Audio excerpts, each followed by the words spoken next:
nagkulang, sumobra, nagduda ka, nawala yung konsentrasyon mo, kaya pumasok yung pagkakamali. Hindi mo na maalala eh. Maaaring sabi mo, sumobra, nagkulang, nadagdagan, nagduda ka, kaya nagkaroon ng sahw, nagkamali ka ngayon. Kaya nga sabi ng Propeta sallallahu alaihi wasallam, "Idza nasiya ahadukum falyasjud sajdatain." Kapag ka nakalimot ang isa sa inyo, sa loob ng kanyang sala ay magsujud siya ng dalawang sujud. Dalawang sujud ang kailangan niyang gawin. Okay. Ano ang hatol sa sujud? Nagkasundo ang mga ulama na ang sujud ay kabilang ito ang sujud sa sahwi ay kabilang ito na isinasagawa sa loob ng sala. Kaya lang, ang ating mga ulama ay nagkaroon ng opinyon kung ito ba ay obligado o kaya ay sunna at kung saan ito isinasagawa. At alam nyo ba na hindi lahat ng ulama ay nagsabi na ito ay wajib? Bagkus mayroon sa ating mga ulama na ang sujud sa sahwi ay sunnah. Hindi siya obligado. Ibig sabihin, pag hindi ka nakapag-sujud sa sahwi, ay tanggap pa rin ang sala mo. Pero siyempre, ganun pa man, kunin natin yung sunnah ng Propeta sallallahu alaihi wasallam na kung saan ay kapag nangyari ito, mas mainam na isagawa natin ng sujud as-sahwi. Okay. Obligado sa isang nagsasala ang sujud as-sahwi kapag nadagdagan niya ang kanyang sala. Nadagdagan niya ang anumang bahagi o haligi ng kanyang sala. Halimbawa, nadagdagan niya ang sujud, nadagdagan niya ang ruko, nadagdagan niya yung upo. So, dito, o nadagdagan niya yung raka'a. So, dito, pagka ang isang nagsasala, ay nadagdagan niya maaari ang ruko, ang sujud, ang tayo, ang upo. Dito, ay sabi ng propeta, sabi ni Ibn Mas'ud radhiyallahu anhu, صلى بنا الرسول صلى الله عليه وسلم خمسا فلما انتفل من الصلاة توشوش القوم بينهم فقال ما شأنكم. Naisalisin ni Ibn Mas'ud radhiyallahu anhu na ang propeta sallallahu alaihi wasallam sabi niya nung nagsala kami kasamang propeta sallallahu alaihi wasallam ay ang nagawa ng propeta 5 raka'a. Yung 4 na dapat na zuhur halimbawa ay naging 5. Falamma intafala min as-salah, pagkatapos na umalis ng propeta sallallahu alaihi wasallam, umalis na siya kasi hindi naman niya alam na kinulang ay sumobra. Tawaswasal qawm bainahum, nag-usap-usap yung mga tao. Sabi nila, ano ba tong sala natin na sumobra na ba o ano? Ano nangyari?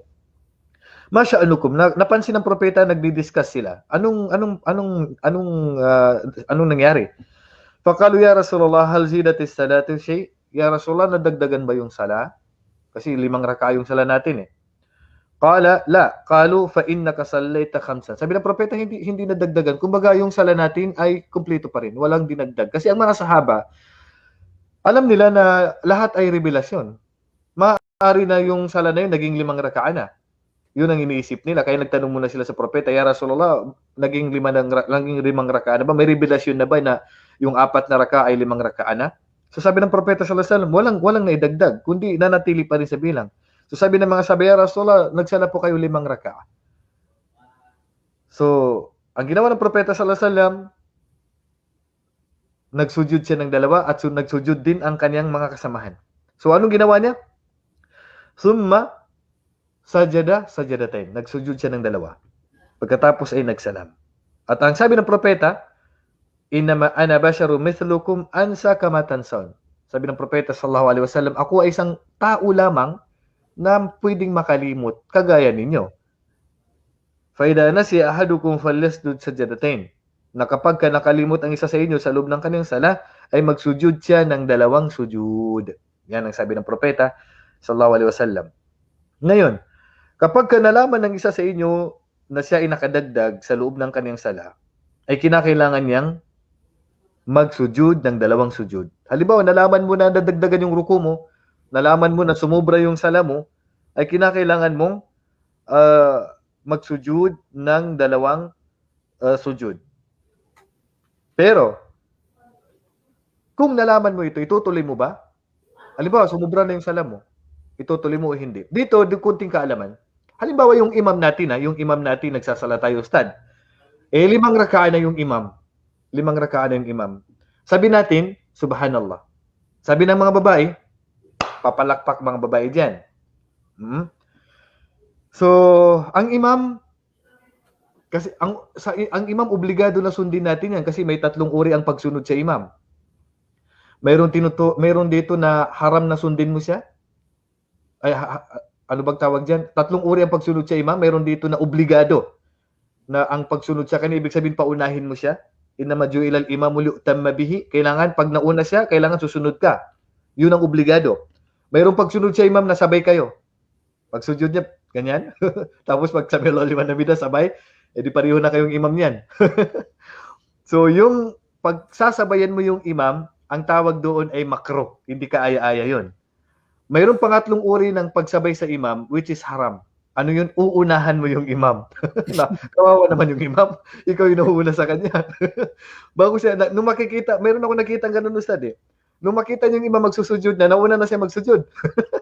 Pag upo ng imam, nakaupo na rin siya. Sabi ko, pambihirang tao to, inuunahan niya yung imam. Ang propeta sallallahu alaihi wasallam, sabi niya na, hindi ba kayo natatakot na an yuhawwilallahu ra'sa himarin?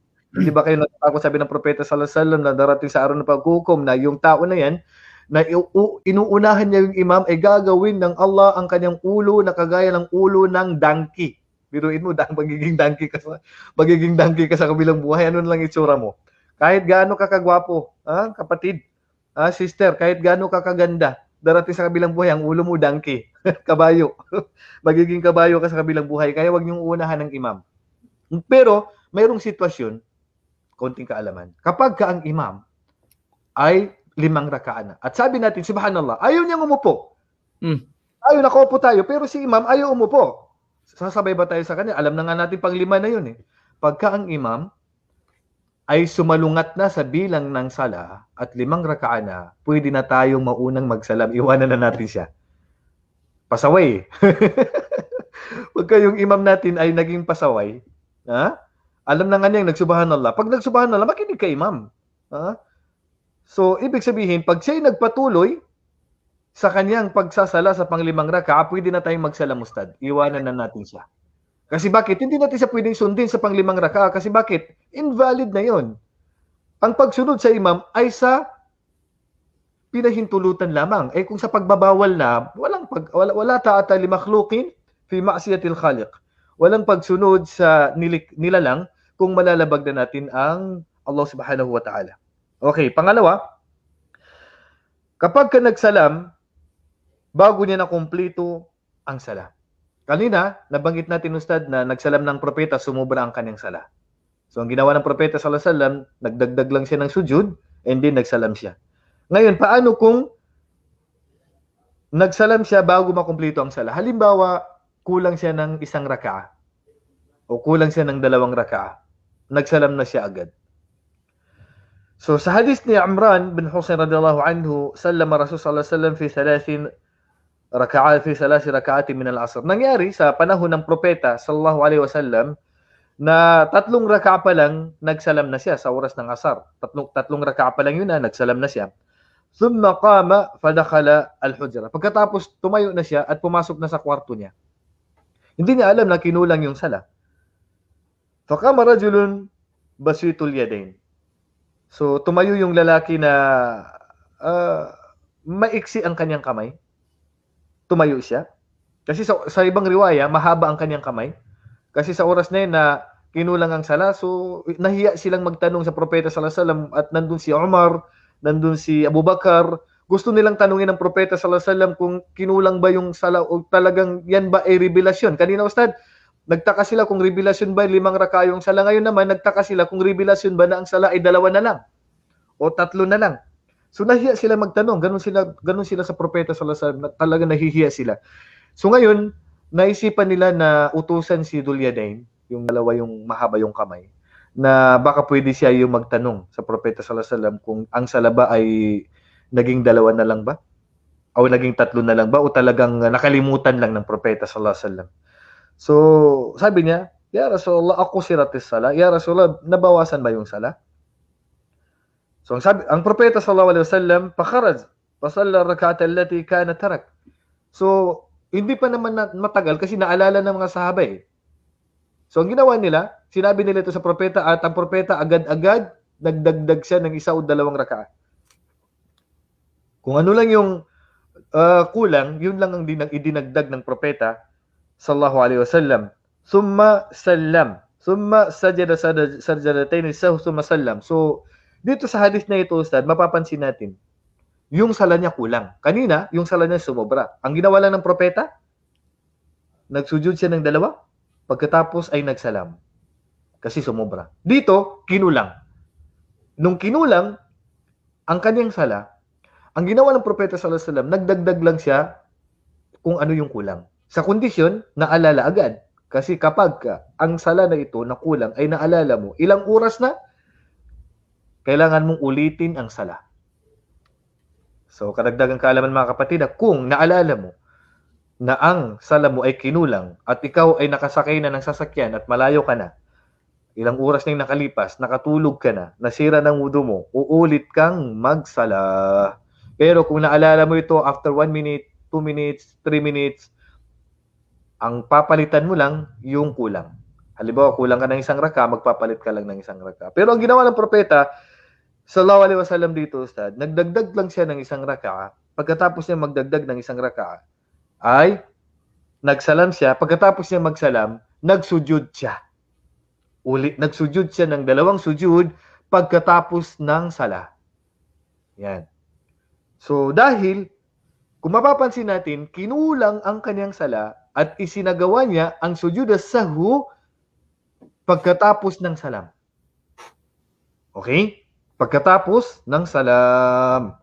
Ibig sabihin, nagsasala siya ngayon. Then, Assalamualaikum warahmatullah. Assalamualaikum warahmatullah. Then, saka siya nagsujud as-sahwu. Then, saka siya nagsalam. Yan, dahil kinulang ang kanyang sala.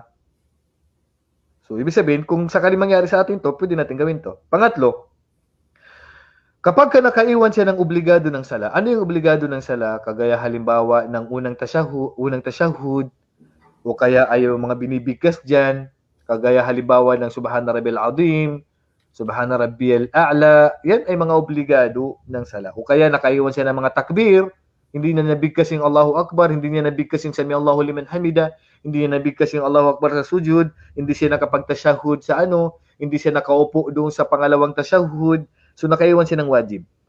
At ang hadith dito ay nag-isalaysay ni Ummu Buhayna o Ibnu Buhayna radiyallahu anhu, qala salla lana Rasulullah sallallahu alaihi wasallam rak'atayn min ba'di salawati thumma qama falam yajlis. Ang propeta sallallahu alaihi wasallam, sabi niya, nagsala sa amin ng 2 raka'a sa mga sala, pagkatapos ay hindi siya umupo. Ibig sabihin, ang propeta sallallahu alaihi wasallam nakadiretso siya. Dapat siya na magtatashahud siya, dumiretso siyang tumayo. فقام الناس معه فلما قضى صلاته ونظرنا تسليمه كبر قبل التسليم فسجد سجدتين وهو جالس ثم سلم. Ang ginawa niya, Ustad, bago siya nagsalam, nagdagdag siya ng dalawang sujud. Dahil nagkulang, nag-obligado sa loob ng kanyang sala, ay nagsujud siya ng 2 sujud bago magsalam. Ibig sabihin, kapag mayroon kang naiwan sa loob ng sala na mga obligado, at tatalakay natin yung nakaraan yan, hinati-hati natin yung mga obligado ng sala, mga haligi ng sala, mga makruh ng sala, mga sunan ng sala, nabanggit natin yan, i-review nyo na lang po yung ating live mga nakarang araw. Kapag nakaiwan ka ng mga obligado sa loob ng sala, ay magsusujud ka before salam. Magsusujud ka before salam ayon sa hadith na nabanggit natin.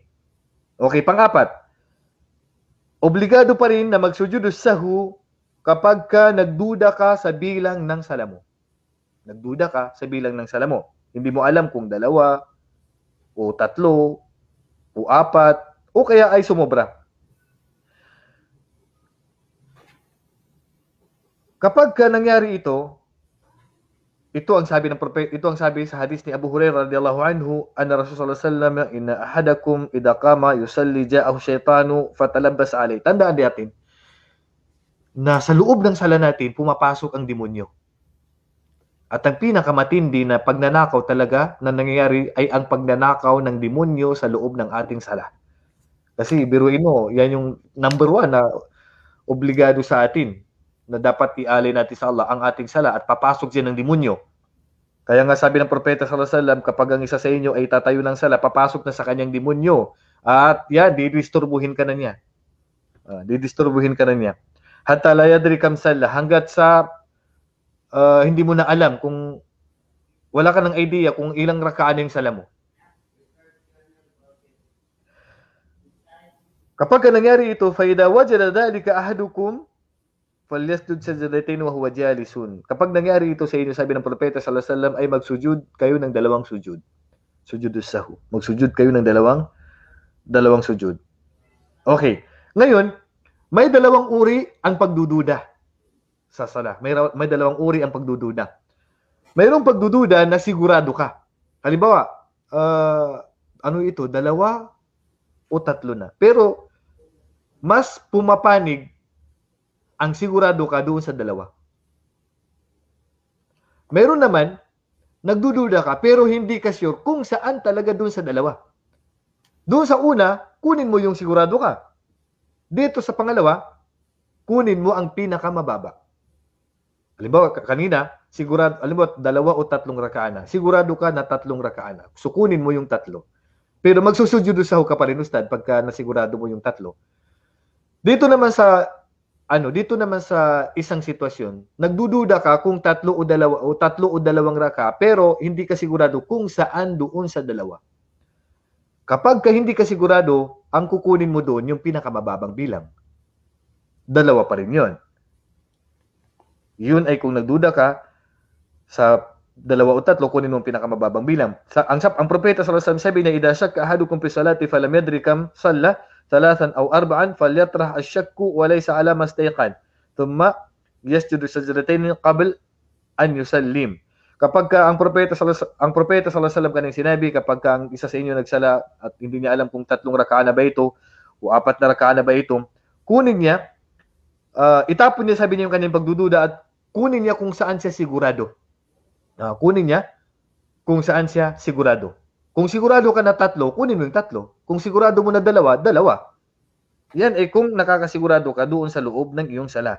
Pero, kung sakali na hindi mo alam kung ilang raka, kunin mo ang pinakamababa. Yun ang pagkakaiba nila. Kung hindi mo alam kung ilang raka, kunin mo ang pinakamababa doon sa kanilang bilang. Okay. Dito, Ustad, yung mga binanggit ko kanina, obligado doon na magsujudus sahu.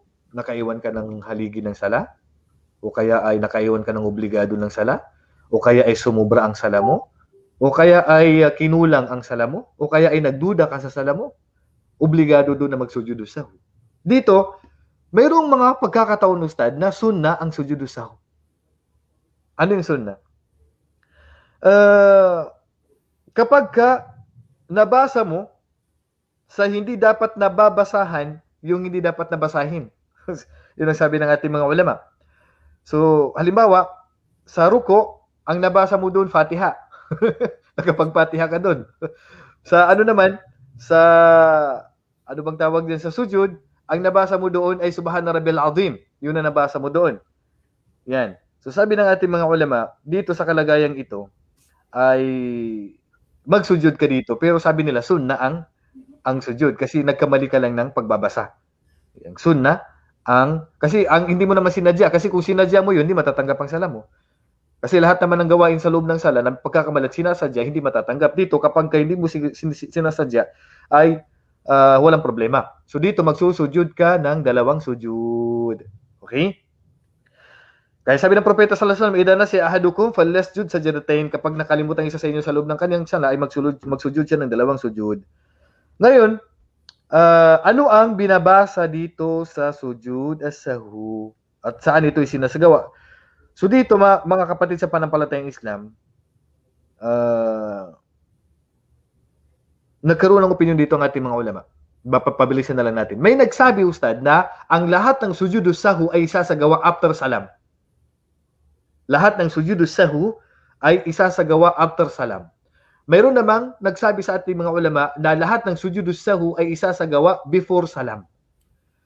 Pangatlong opinion, mayroon na namang sujudus sahu na pinaghiwalay nila yung sumobra ang sala at kinulang ang sala. So pagkalahatan, hindi ko na i-detalye kasi kulang yung oras natin, Ustad. Kahit saan dyan mangyari, makapagsujud ka after salam o makasujud ka before salam, ay tanggap po ang ating sala. Okay? So, pangkalahatan, direct to the point tayo, kung ang sala mo ay sobra,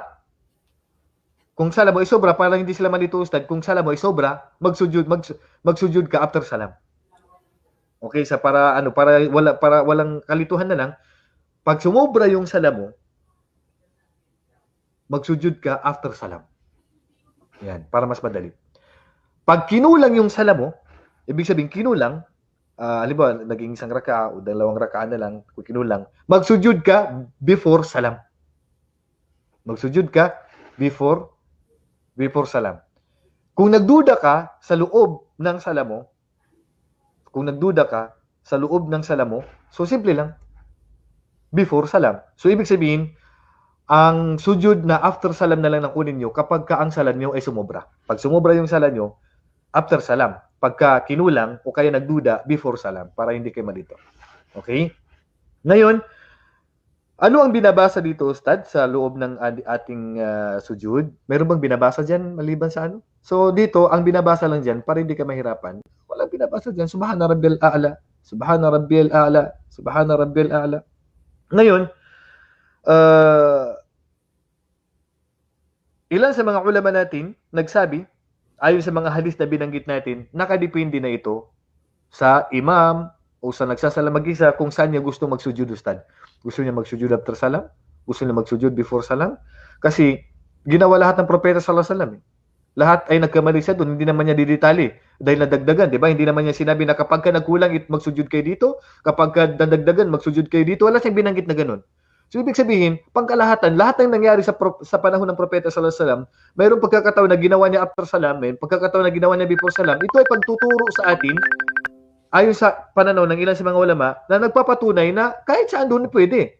Kasi kung hihigpitan natin ito, nakapanulang ang sala before salam, kapag kasumubra ang sala after salam, kailangan natin ng dalil na ito ay sinabi ng propeta na kailangan dito dapat isagawa. Kung ginawa ng propeta sallallahu alaihi wasallam, ito ay paglilinaw na pwede isagawa kahit saan doon sa dalawa.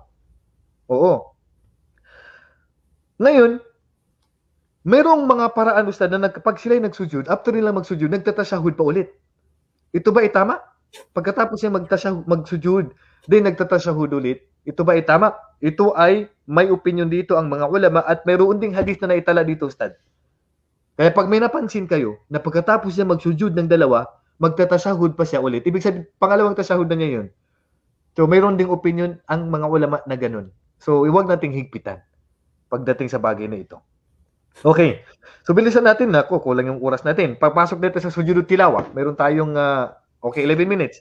Sujudut tilawa, Ustad. Sujudut tilawa, pag makita niyo po yung parang masjid, dyan sa loob ng sa Quran, na pag nadaanan mo yan, parang drawing niya is masjid, ay magsusujud at tilawa tayo dyan. So, nagkaroon dito ng opinion ng ating mga ulama kung ang sujudut tilawa ba ay obligado o kaya ay sunna muakkada. Ang pinaka-correct dito, Ustad, ay sunna muakkada. Hindi siya obligado, kundi ito ay mabigat siya na sunna. Okay. Ilang sujud ba ito? Isang sujud lang ang sujudut tilawa. Isang sujud lang ang sujudut tilawa. Pwede magsujud yung nakarinig sa sujudut tilawa. Halimbawa, narinig ko yung isang nagbabasa ng Quran, nagsujud siya, magsusujud ako. Pero kung hindi ako nakikinig sa kanya, kundi napadaan lang ako, hindi na ako magsusujud. Kasi bakit? Wala akong intensyon na makinig ng sujud sa kanyang makinig sa kanyang pagbabasa ng Quran. Kaya mapapansin niyo, Ustad, sa mga nagsasala ng imam, minsan bigla sila magsusujud sa loob ng kanilang sala. Kaya dapat ipaliwanag ito minsan ng imam na ngayon magbabasa ko ng aya sa Quran. Kasi magtataka sila, bakit kasi nagkamali? O yung mga mangmang na mga nagsasala, sasabihin nila, subhanallah, hindi sila magsusujud kasama mo. Bakit? Kasi akala nila, instead na magruruko ka, dumirikta kang magsujud. So dapat ipaliwanag natin ito sa mga ma'mum kasi baka mamaya hindi nila maintindihan. Okay. Alam niyo ba ang kahigtan ng pagsusujud sahu ay sujud tilawa? Si Iblis, isinumpa ng Allah, sabi niya, kapag ka nagsujud ang angkan ni Adan, atazala syaitan yabki, iiyak ang demonyo. At sasabihin niya, umira ibnu Adam bisujudi pasajad. Inutusan ang angkan ni Adan na magsujud, siya nagsujud, mapupunta sa kanyang paraiso, mapapasok siya sa paraiso. Samantala, Samantala, ako sabi niya, inutusan ako magsujud at tumanggi ako at mapasa akin ang impyerno. Yan, mapupunta sa akin, mapapasok ako sa impyerno. Okay, walang babasahin dito, Ustad. Pwedeng basahin dito ang Subhana Rabbil A'la. Sa sujudut tilawa, pwedeng basahin ang Subhana Rabbil A'la. At pwede rin basahin, Ustad, ang Subhanakallahumma Rabbana wa bihamdika Allahumma gfirli. Subhanakallahumma Rabbana wa bihamdika Allahumma gfirli. O kaya pwede rin basahin ang Sajada wajhiya lilladhi khalaqahu wa syaqqa sam'ahu wa basarahu bihawlihi wa quwwatihi. Pwede rin basahin yun. Kung sa ulo mo yung Sajada wajhiya lilladhi khalaqahu wa syaqqa sam'ahu wa basarahu bihawlihi wa quwwatihi. Kung hindi mo alam, kahit Subhana Rabbil A'la na lang. Ang atang sujudut tilawa sa Quran, Ustad, ang total talaga niyan ay 15. 15. Pero ang pang 15 doon, sabi nila, sujudus syukr daw 'yon. Kaya ang total na lang ay 14. Una, mababasa sa suratul A'raf, suratul Araf, suratul Ra'd, suratul Nahl, suratul Isra, surat Maryam, suratul Hajj. Sa suratul Hajj, dalawa yung sujud doon. Sabi nila yung isang sujud doon ay sujudus syukr at ang isa doon ay sujudut tilawa. Sa dalawa sa sujud sa lahat ng sura, ang dalawang sujud sa suratul Hajj lang. Suratul Furqan, suratul Naml, suratul As-Sajdah, suratul Fussilat, suratul An-Najm, suratul Insyiqaq, suratul Al-Alaq. So dito, ang sabi nila na ang ika-15 daw, Ustad, sa suratul Sad. Sa suratul Sad, sabi nila ang sujud doon ay hindi matatawag na sujudut tilawa, kundi sujud as-syukr. Yan. So sa suratul Sad, ang sabi ng ating mga ulama. Okay, panghuli, sujud as-syukr. Sujud as-syukr, Ustad, kapag may dumating sa atin na biyaya, biglang magpapatira pa ka. At mapapansin niyo po ito sa mga may dumating sa kanilang biyaya, pinagkalooban ng magandang asawa, magandang trabaho, biglang magpapatira pa yan. At yan ay sunnah.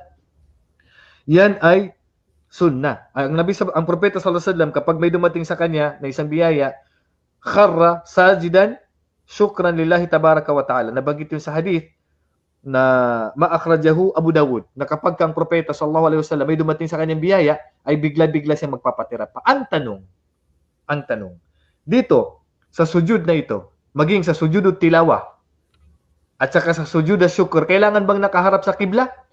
At kinakailangan bang nakapagwudu? Hindi po kondisyon, Ustad, ng kibla at hindi kondisyon ng nakapagwudu. Dahil ang pagbabasa ng Quran, ang sunnah ay nakawudu. Maliban sa may regla. Kasi ang may regla, pwede nilang basahin ang Quran. Kaya pag dumating sila sa sujudut tilawa, pwede na sila magsujud kahit wala silang wudu. At pwede rin sila magpatira pa kahit hindi nakaharap sa kibla. Kasi ang kailangan lang nakaharap ka sa kibla, yung mga obligadong sala. Samantala, ang sujudus syukur, sujudut tilawa, kahit hindi ka nakaharap sa kibla, halimbawa, nasa hospital ka, biglang pinagkalubang ka ng ala ng anak. O kaya katatapos lang ng kasal, after kasal, ay nagpatira pa ka, hindi mo alam saan ka nakaharap, tanggap yun. Okay? So, yan lang po, Ustad, ang ating kabuuan ng Tilalakay na yun. Alhamdulillah, kahit paano ay nakarating na natapos ko rin yung tatlo. Sujud at sujud at tilawa at saka ang sujud as syukur. At inshallah kung may mga tanong ay pwede na pa sila magtanong. Wallahu a'lam.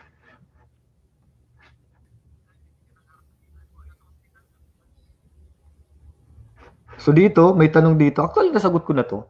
Paano po kung sumobra ang raka? So nasagot ko na ito. Sabi ko nga kanina, pag ang sala mo ay sumobra man o kinulang man ng sala mo, para hindi natin mahirapan, kahit saan mo gustong magsujud, basta ang mahalaga, makapagsujud sahwi ka. Para hindi na mahirapan kasi may mga kapatid tayo, mga Balik Islam, mahirapan sila pag i-detalye natin masyado. So, sa mga nag-aaral lang ng malaliman, so pwede nilang pag-aralan ito sa pintuan ng fiqh. Wallahu alam. So, yung mga tanong nila ay wala ng koneksyon sa mga ano. Opo. Ito, may tanong siya dito. Nabigkas siyang takbir pero hindi nagtaas ng kamay. Okay lang ba yun, Ustad? Ang pagtataas ng kamay ay hindi po siya obligado at hindi po haligi ng sala. Yan po ay sunnah lamang. Sunnah. Yung pagtataas ng kamay. At ang pagtataas ng kamay, Ustad, yan ay matatagpuan natin sa 4 na kalagayan. Una, Ustad, takbiratul ihram. Sunnah, hindi yan obligado.